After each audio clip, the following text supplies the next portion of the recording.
Halal in food, yes. Things that are permissible. Hi, welcome to the Subway ad for $2.99 subs. How would you like it? I'll take Drill Sergeant, please. You got it. All right, now listen up. I want each and every one of you to drop and give me a 6-inch meatball marinara, cold cut combo, veggie delight, or Black Forest ham on your choice of bread with any veggies you want for just $2.99 each. Sir, yes, sir! Subway! Make it what you want at participating restaurants. Additional charge for extras plus applicable tax. No additional discounts or coupons may be applied. This is a download from BFM 89.9, the business station. Good evening, I'm Esme Joseph. This is Love, Life, and Everything in Between, a curious guide into the world of relationships. So, this evening, we'll be talking about dating. Not just the conventional style of dating, but another form of dating that is slowly gaining traction in Malaysia. They call it halal dating. Halal in food, yes. Things that are permissible for Muslims to eat. But yeah, that's about the context that I know. Others I don't really know. So, what about halal dating? What is the first thing that came to your mind? First thing that comes to mind is I didn't know dating was not halal before this. Yeah. Halal dating, in a way, is a way of, from what I understand, is a way of meeting potential life partners in a halal way, in the sense that, of course, touching is not permitted of any form, and also that I think what's meant to happen is supposed to be a guide or a chaperone, whether it's someone that you know or someone else of a third party, to make sure that things happen the kosher way. The definition, I think the modern definition of halal dating, I think is something halal, meeting someone within the boundaries of the religion. Yeah, so I think that's how I would define halal dating. Yeah, I think halal dating is interesting because you kind of have the idea that it's bounded by a certain rule, like a certain someone, like how Muslims are not supposed to date with each other, like just the two of them. It has to be like chaperoned by your parents or your friends. Dating in the conventional sense doesn't carry the same meaning for folks within the Muslim community. Touching each other's hands or a kiss on the lips and other similar actions are regarded to be forbidden. In that, they are prohibited to do so until two people are legally and religiously married. But what would we define as halal dating?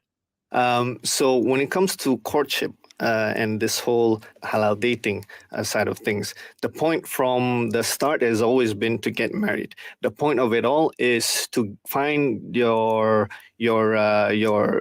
other half, or how my wife would like me to say, your better half, right? So it's all about finding the spouse, finding the love of your life, and so on and so forth for marriage. From the start, it's never been to just have fun or just fool around or just to see if this person is okay or not.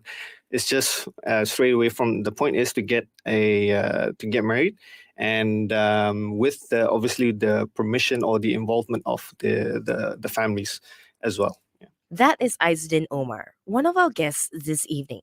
He works for Halal Speed Dating, a matchmaking platform for Muslims who are in search of a spouse while adhering to Islamic guidelines. Later on, I'll also speak to the co-founders, Mr. Zuhri and Ms. Munirah Tunai, whom also happen to be husband and wife. Now back to the concept of halal dating. Halal speed dating as a whole, the spirit of it's about social impact, delivering these values, the Islamic values, to society.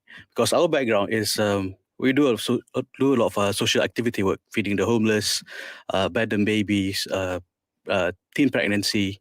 So we see all these things. In fact, our personalities are about social impact, social activists, being social activists. So this is not just a business; it's about values also. So to run a proper organization, being a business model, it has to work as a business model. But the main aim is to change society for the better. So that's the spirit of halal speed dating. Dating is not a concept that has gained wide acceptance within mainstream Muslim communities. Young Muslim men and women, or boys and girls, aren't encouraged to enter into one on one intimate relationships or to spend time alone together. Rather, premarital relationships of any kind between members of the opposite sex is forbidden or seen as taboo. So, with a combination of religious, social, and cultural reasons, finding your life partner can be pretty challenging. All right, now tell us about halal speed dating. How did this idea came about?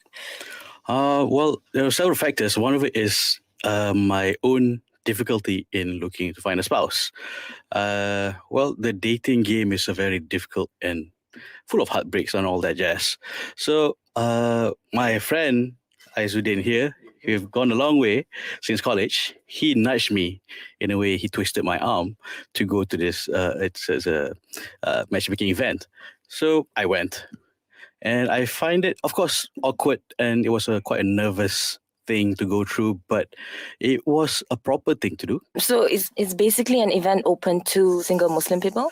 This is a part of the Islamic course. So it was a side event, but it was quite an important one for us singles. And, learning from that is just not enough matchmaking, services out there. To help single young people to get married, because our statistics says there's 4.3 million Malaysians who are still single and finding it difficult to find a spouse. And why did you guys decided to make it halal? Well, okay. We decided to be that way because, first of all, people, those who are interested in this matchmaking, they are only interested for marriage. So when we say halal and when we set some guidelines, it's basically to filter out the non-serious people and to invite the serious people to come to our speed dating program. So the halal bit is okay. For instance, we require that the lady candidates to come in with her chaperone, ideally her father or mom. It can be the her brother or sister or any of her friend, and then we don't allow for them to exchange their names, their phone numbers. So basically during the session is basically for them it's an introductory meetup for them to find out whether they are suitable to have that conversation of marriage. If they find themselves suitable, let's say they selected each other when we call this a match, then we will connect them by giving the lady's father or mother's phone number to the gentleman. So he would then call that number, introduce himself, and state and basically ask permission to get to know her further. And we do this is because we feel that when we involve parents, the older people early on, it's making the interaction more respectable, more sincere, and dignified. And since marriage, we have to have the consent of the parents anyway. So it's good to involve them as early on as possible.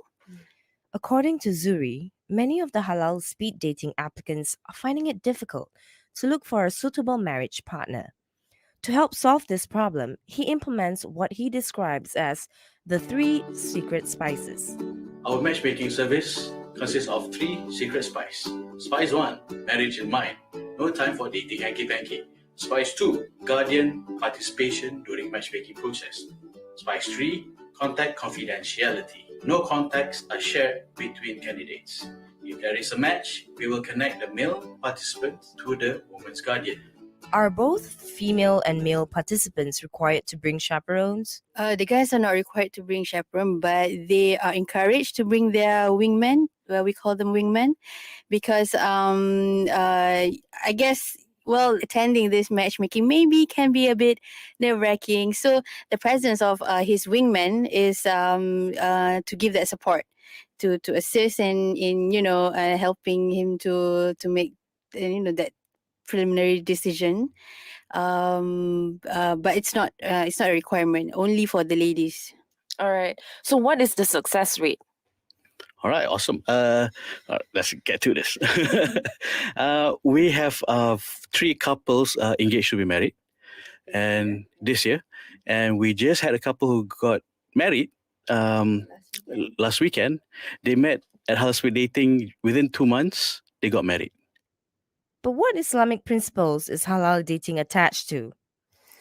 All right. Let me just take it back a bit, because when we say halal dating in Islam, there is no such thing as halal dating per se, because in Islam, the point of it all from the start has always been about marriage. So it's more appropriate to say, let's say, to call it courtship rather than halal dating, because dating implies something else. Dating does not necessarily mean you have to be committed all the way straight into marriage. Dating can also mean, can also imply that you're there just to have fun, or just to find romance, or just to fool around even, right?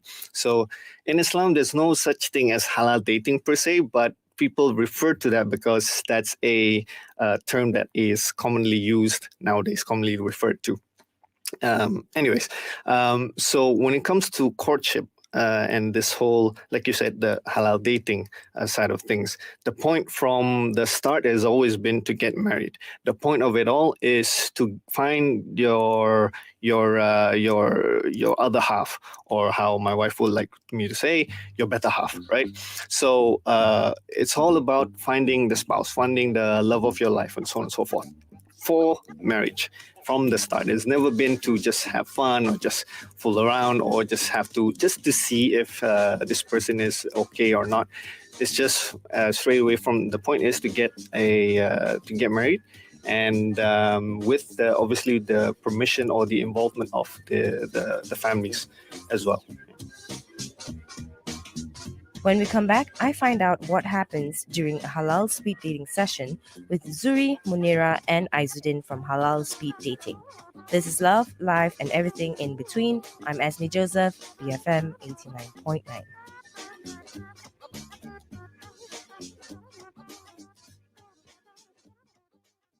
Break from mediocrity. BFM 89.9.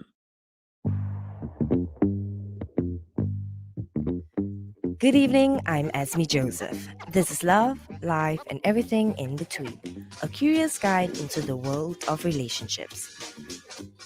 Today, we're talking about halal dating. I've been speaking to Zuhri Yuyi and Munira Tunai, a married couple who are also the co-founders of Halal Speed Dating. There's also Aizuddin Omar, their in-house speaker. Earlier, we covered the concept of halal dating. Premarital relationships or expressions of affection are not encouraged and, in most cases, forbidden within Muslim communities. Hence, the demand for a platform where single Muslim men and women are in search for suitable life partners. An important aspect to the search process is the involvement of family members. But with so many people involved in the process, I'm curious about what happens at a halal speed dating event.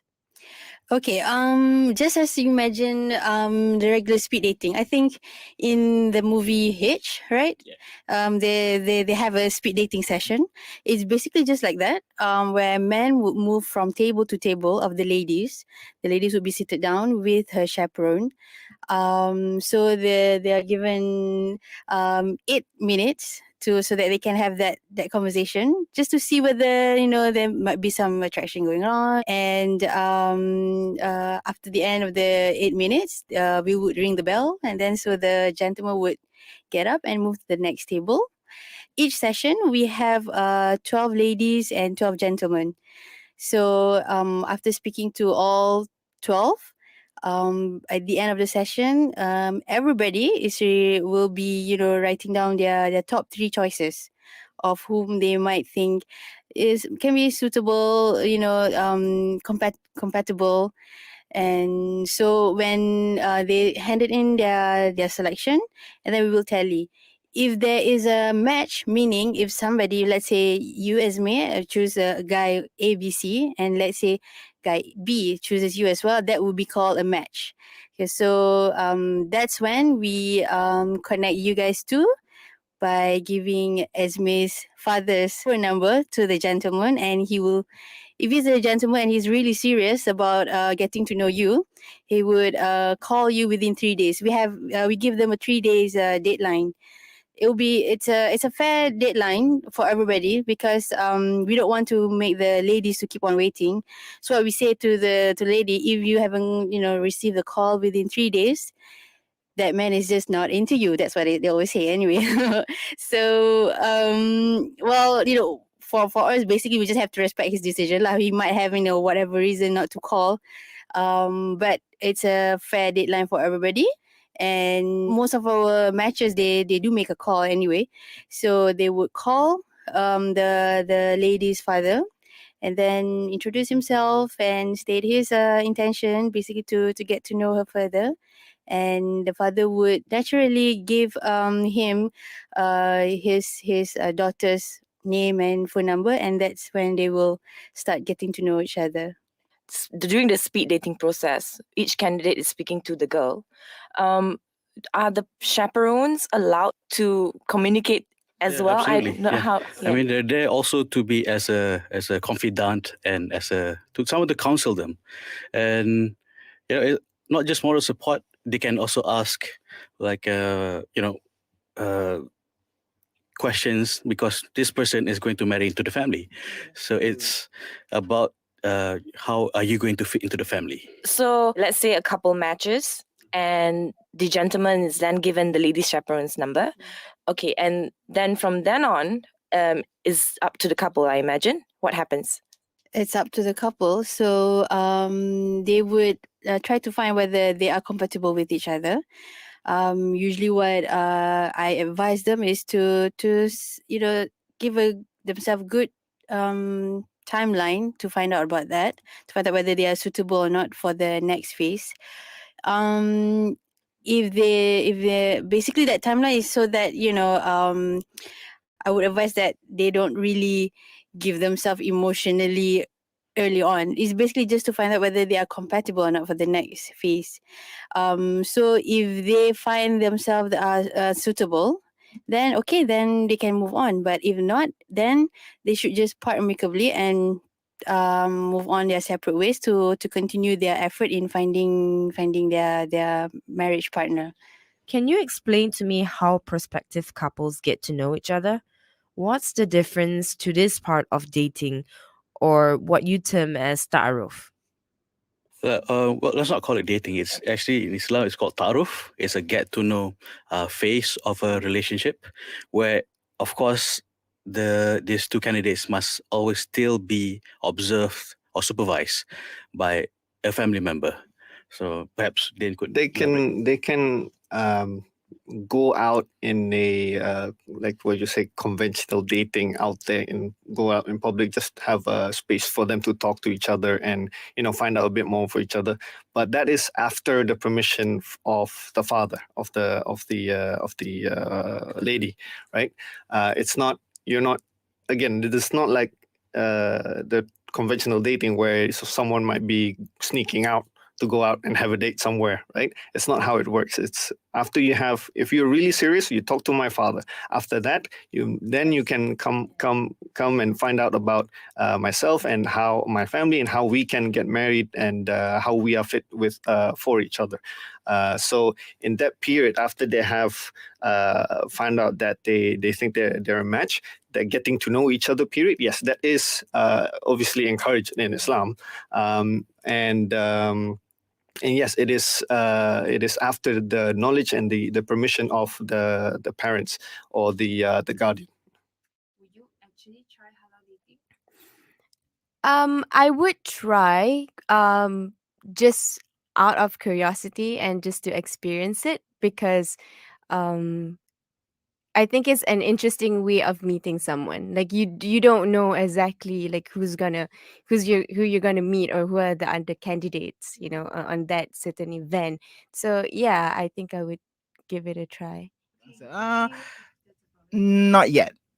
Purely because I don't I don't believe in that concept of dating, not the halal dating. As a matter of fact, I think even speed dating in general, yeah, I don't yet believe in the concept of, or rather, I don't think it's the time has come for me to actually use services like this, speed dating and whatnot. And I would prefer to meet someone in a more natural environment. I personally, for me, I don't want to put any labels on how I interact with friends or relationships that I conduct. I think everyone has their own different comfort levels when it comes to interactions, when it comes to their faith as well.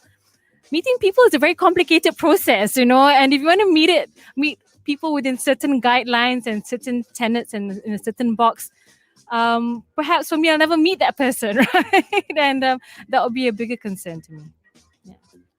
Are more Muslims taking the halal dating path in finding their life partners? We find out after this. This is Love, Life, and Everything in Between. I'm Asmi Joseph, BFM 89.9. Bring forth Moolah, BFM 89.9. Good evening, I'm Asmi Joseph. This is Love, Life, and Everything in Between, a curious guide into the world of relationships. Today, we're talking about halal dating. I've been speaking to Zuhri and Munirah Tunai, a married couple who are also the co-founders of Halal Speed Dating. There's also Aizudin Omar, their in-house speaker. Halal Speed Dating is a matchmaking platform for Muslims who are in search of a spouse while adhering to Islamic guidelines. Earlier, I spoke to them about the meaning of halal dating and the process of halal speed dating. So, are there more and more Muslims taking this halal dating path in finding their life partners? There's a lot of it. I would say probably most of it is going through the conventional way, but there are a lot of people who still stick with the what do you call it, on the Islamic side and how it is done in the Islamic manner.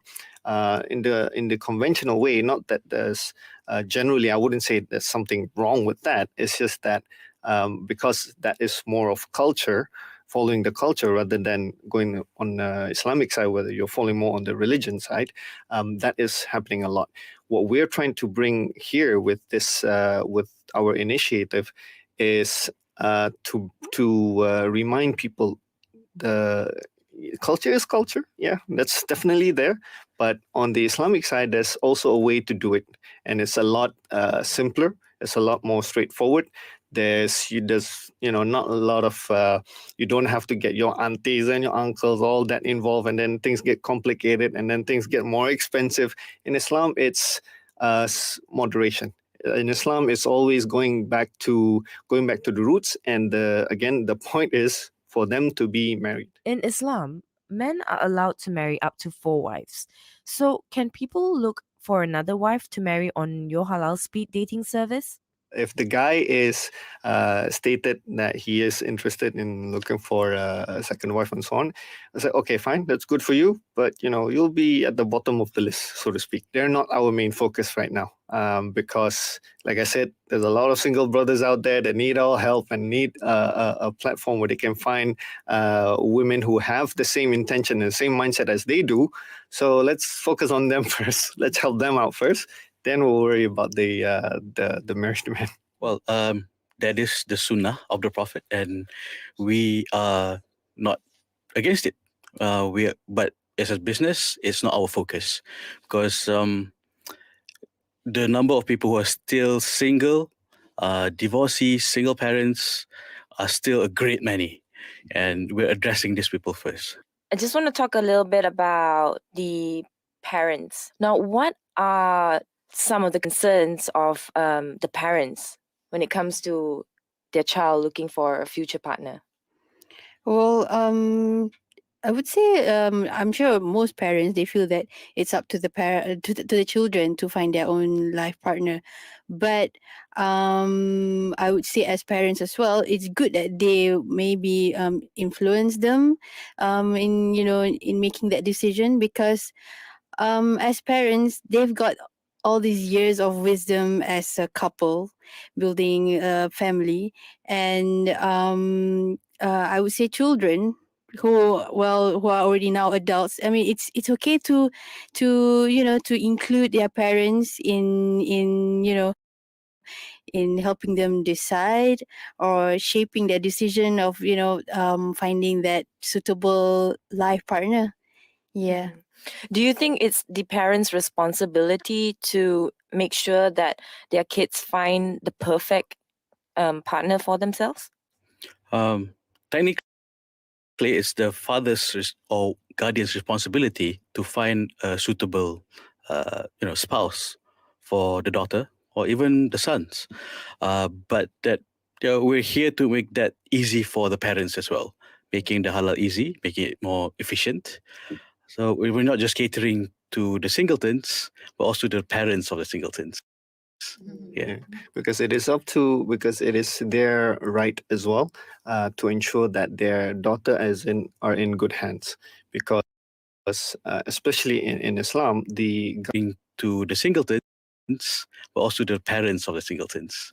Yeah, because it is their right as well to ensure that their daughter are in good hands, because especially in Islam, the guardianship or the guardianship is for a woman transfers from the father to the husband. So all her life, before she gets married, the number one person in her life is the father that she has to obey or be responsible to, right?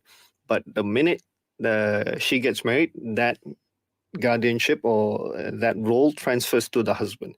So now, as a father, they would want to make sure that their daughter is in good hands, is indeed getting married to a real man, a man who can take care of their daughter and take care of the responsibilities that I have taken all these years of. So that is one of the concerns that they have. Do you think the younger generation is aware of the halal way of getting to know your spouse? Probably not as educated as how, say, previous generations were. They may, like you said, they are exposed to so many things, and in fact, they know a lot more things than we do nowadays, right? So it is again important for us to start educating them as well, and how we do this as our own initiative is to hopefully in the future, right, from in the future start making Islamic courses or about marriage, on how to get married and what is the proper way, right? Generally, the idea there, yeah, you're right in the sense where they're exposed to a lot of things, and that's where the challenge is even bigger on our side as well. But generally the conversation should always be open, right? It should be the conversations about marriage should already be starting at home already, right? We're just providing the platform for single people to get married, but the conversation of mommy, daddy, I want to get married, how should I proceed, and so on and so forth, that should start at home, really, not with us. We can only do so much. We're just a platform just to connect people. All over the world, more and more halal dating apps are coming up. In the United States, you have Minder, dedicated to helping connect progressive, smart, fun, and interesting Muslims with each other. In Canada, you have Salam Swipe, a new app for Muslims looking for love and marriage. It uses the same swiping system as the hookup app, Tinder. According to stats provided by the Sharia Judiciary Department of Malaysia, the number of Muslim couples getting divorced rose by 2.3 times, from over 20,000 in 2004 to over 45,000 in 2012 and close to 50,000 in 2013. What do you think we could be doing wrong when it comes to choosing the right partner to marry? I wouldn't say there's a single reason to the high divorce rate. It's a whole number of reasons or a mixture of them. One such problem that we notice and we try to address is that, especially when getting married, there's so much focus on the wedding and not enough on the actual marriage. Right? There's so much focus on that one big night or that one big reception. You want to make it great and you want to be the king and queen of the day, but then you forget about the rest of your life. That one day may be fantastic, but then what about the rest of your life that you'll be spending with this person? Right? So from the beginning, their priorities have sort of twisted or shifted a bit because their focus is not there. Second, I would say there's communication issues where, say, the guy is expecting the girl to be like this and like that and stay the same way, stay the same as how she looks over the number of years. People change, right? After marriage or after kids, right?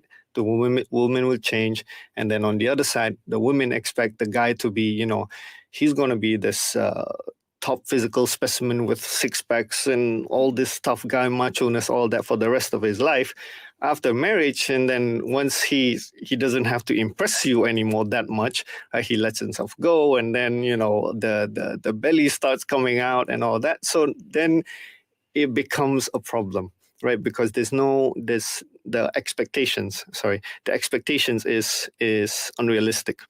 And then, like I said, and then the communication side of things, some guys are just not comfortable in terms of discussing finances, where, for instance, if she is the housewife, he doesn't want to disclose how much he earns so much. Look, I got you covered, don't worry about it. But in actuality, if you're struggling, you should communicate that with your wife. So there's not a lot of communication going on, and then or miscommunication a lot happens. So the marriage breaks down, and this creates bigger problems. And then at the end of the day, they just get divorced. Third or fourth point, I guess, where we live in a society now where if it's broken, it's just find another replacement, right? Find a replacement part instead of fixing it, right? Instead of trying to find a solution for it, instead of working things out. It's natural for you to fight. It's natural for you to have an argument. However, it is important for you to know that not to let that get into your head and overtake the marriage, and then it snowballs into something bigger, and then you start nitpicking, and then do you remember the other day you said this to me and that, all that stuff. And then the guy is the type of guy who just bottles himself up, and then one day he just explodes. Problems get bigger, and then boom, they get divorced. Zuhri, based on your work and experiences in dealing with your participants, what are some of the biggest challenges that Muslim men and women face when it comes to finding love and marriage? The biggest one is they're too busy with their career. Majority of the people on our database is that they are highly qualified, practically all of them, and 20% of them have masters, about 2% have doctorates, and they are always working, they say, and no time to look for a spouse. Essentially, that is the main reason. That's the main reason. Yeah, they always say they appreciate for our survey because I guess they see it as an efficient way to find that marriage partner, potential marriage partner, because they're just so busy. Yeah. I've been speaking to Zuhri, Yuyi, and Munirah tonight, a married couple who are also the co-founders of Halal Speed Dating. There's also Izzuddin Omar, their in-house speaker. If you've missed any part of this program, be sure to head on to bfm.my/love and download the podcast. This has been Love, Life, and everything in between. I'm Esme Joseph, BFM 89.9.